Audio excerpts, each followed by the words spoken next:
Hello guys, हामी चाउचाउ खाइरहेछौँ अहिले। माथि कालो पाण्डे गएर अनि फोटो खिचेर भ्यू टावरमा गएर आएर अब एकछिन यसो चाउचाउ खाँदैछौँ। अनि त्यही भएर यो राम्रो रहेछ, एकदम माथि डाँडा रहेछ। कालो पाण्डेभन्दा अलिक तलतिर झरिसकेपछि यो हल्का यो पिकनिक स्पोट जस्तो रहेछ कि बसेर खानी यसो खाजाहरू नाइस प्लेस एकदम राम्रो छ। योभन्दा माथि पनि राम्रो छ। हामीहरू अलि तलतिरै बसेर खाम भनेर बसेर खाइरहेको। अब यतातिर एकदम हुस्सु लागिरहेछ, पानी पर्ने जस्तो भइरहेछ मौसम।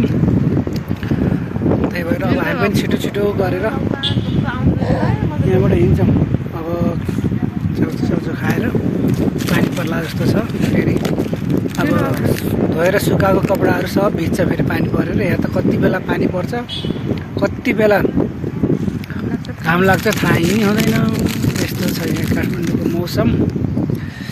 कालो पाण्डे डाँडा फर्स्ट टाइम मेरो बुढीको लागि आज घुमाउन आएको। आज कस्तो लाग्यो त? एकदम बुढोसँग घुम्न पाउँदा एकदम ह्याप्पी। एकदम ह्याप्पी भयो गरे कालो पाण्डे र यता भ्यू टावर घुमाइदिएको बुढीलाई फर्स्ट टाइम। एकदम रमाइलो लाग्यो, खुसी भयो गरे। यहाँको काठमाडौँको यस्तो चिसो मौसम छ अनि तराईबाट आएको मान्छेलाई त गाह्रो भयो। यो त स्वर्ग ठाउँ भयो नि त।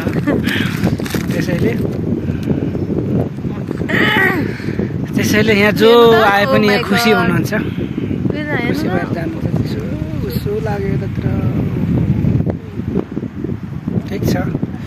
ए हाम्रो जाडो भएर हाम्रो छोरी यहाँ नुनु सुतिराख्नु भएको छ बुनु होइन। यसरी यो मेरो ज्याकेटले नानुलाई यसो टाउकोतिर लगाइदिएको, उडाइदिएको चिसो घुस्छ भनेर सानो बच्चालाई। अनि म चाहिँ टी सर्टमा छु, यिनी चाहिँ ज्याकेट लगाएर, त्यही पनि जाडो भइरहेछ भन्दैछ ज्याकेट लगाएर पनि। अब म चाहिँ 3-4 साल अब यतातिर बसिरहेको कारणले गर्दा पनि अब यहाँको हावापानीसँग घुलमिल भएर होला टी सर्टमा पनि खासै त्यति जाडोको महसुस भएको छैन। तिनलाई चाहिँ अब आगो कति भयो, 15 दिन बेसी भइसक्यो होइन, 15 दिन बेसी भइसक्यो। त्यही भएर अझै यतातिरको वातावरणमा अझ घुलमिल हुन सकेको छैन। त्यही भएर अरे चिसो मौसम भएको छ अरे। ल हामी अब चाउचाउ खाएर लाग्छौँ आफ्नो डाँडातिर।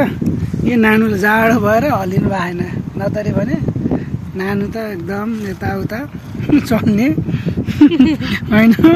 जाडो भएर यो के को साउनको आज कति गते आज 21 गते, साउनको 21 गते हो। 21 गते उसको महिना जस्तै जाडो छ। उसको महिना जस्तै जाडो छ। साउनको 21 गते हुस्सु लाग्छ जाडो। ल ठिक छ। यस्तै भिडियोहरू पनि फेरि आउँछ। धन्यवाद।